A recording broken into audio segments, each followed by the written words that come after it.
Right, disclaimer before this video starts, I just want to say that I'm not a huge fan of rap or hip hop. So yeah, We Don't Trust You is a collab album made by Metro Boomin and Future that was released in 22nd of March 2024 that of course got huge by the Drake stick. This is inside of some of the tracks. Okay.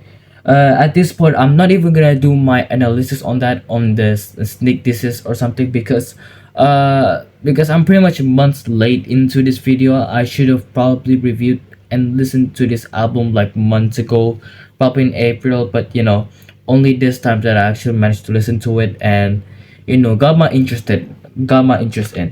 All right, so being titled We Don't Trust You, the album immediately suggests a level of violence. They're directed at the duo's opponent. It's revealed that later in the album, like in the track Ain't No Love being an attack Ain't No Love being an attack to Drake and J. Cole. And of course, state the obvious here with the like that, the Kendrick verse, and it was the Kendrick Lamar's response to Drake's and J Cole's line in first person shooter, the top three, the whole thing. I'm not gonna do my analysis on that. That was already a big thing. So yeah, right. What do I actually think about this album? All right, so this is my personal opinion coming from the perspective of a guy who doesn't like rap. So I actually think all right, so let's go with this. I'm not a huge fan of hip hop, okay? So of course this album was a bit low for me. I mean, the only reason I even discovered this album and actually listened to it is because I actually like Metro Boomin's producing skill. I like the beats he put in. I love how energetic it is. And I do think that is the best part of like that. Not the Kendrick's this, but yeah, the instrumental part, the da da da da da da da da da da. Yeah, I really like that. I like the back Kendrick Lamar. No, not Kendrick Lamar, Metro Boomin. Yeah, that was my favorite part of the whole song. I really enjoy it. Okay, so I mean, this whole album for me, the number one priority for the album is to listen to the beats. Okay, the vocals is kinda the second thing. Okay, the second thing that I'm focused to, I'm more focused to the beat of the album and how energetic it is. So when you see in my top five, Spotify being Future is in my top five right now. It's not actually Future, it's Metro Boomin. I listened to the album because of Metro Boomin, because of the beats, not because of Future. But Future is a good artist too. He's a very good artist. He's a decent rapper. But again, I love the beats more than than the rap itself. All right, so yeah, the vocals are kind of the background thing for me. And also on a downside, whether in We Don't Trust You or We Still Don't Trust You, I never managed to really enjoy the lyricism in it. Never managed to enjoy that. I think it's one of the flaw for the albums for me. Whatever it is, okay, We Don't Trust You or the second movie, We Still Don't Trust You. It's the same thing, same problem for me. I don't enjoy the lyricism.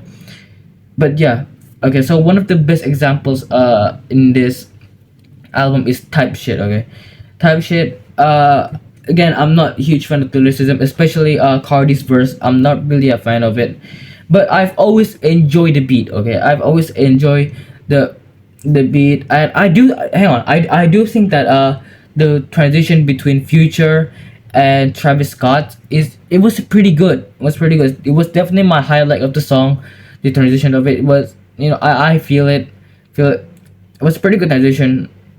And also the beat switch and the vocal switch, pretty good. So right now let's get on to my top three. This is a quick video. So yeah, I don't know how to rank this from last to best, so I'm just gonna give it out. So one of my top three being the title track, We Don't Trust You. I think it was a pretty solid opening for the album. Also, this is too yada yada yada. This song has a good ending. Okay, I like the song. I like the flow. I like the rap. I like the beat of it. And then we got Everyday Hustle with Rick Ross. Yeah, Rick Ross. Metro cooked with this beat, man. He cooked it. Everyday Hustle was very vibeable, and I just really like it. And then Young Metro. This is a very good song. Any Do Weekend collab with Future or Metro Boomin in We Don't Trust You or We Still Don't Trust You. any collab, it ended up being so freaking good. For example, this one, Young Metro, and then you got the title track, We Still Don't Trust You, and then All to Myself, and then one more, I think was my favorite. Yeah, Always Be My Fault. I have to give it that. That one has a very that one is just hits different. Always Be My Fault. I like that track. Okay, so yeah, it always a phenomenal. It's always a phenomenal work. No matter how much screen time the weekend got, it's always very, very good. Now, so now let's get to the rating. Okay, the rating. I've always explained this. I'm gonna I rate each songs by 5, then add them up. So this album has in total 17 or 18 songs. I forgot, but it's over 85. Oh yeah, 17 songs, so it's over 85, and this album ended up getting 57.2 out of 85. Okay, and the overall, and then the second method is the overall 5. I feel like that. Yeah, a 5. This album is surely it. Okay, so yeah, 57.2 out of 85, and the overall being 5. That's We Don't Trust You for you. Suggest me what albums to listen to. All right, and that's it for the video, and goodbye.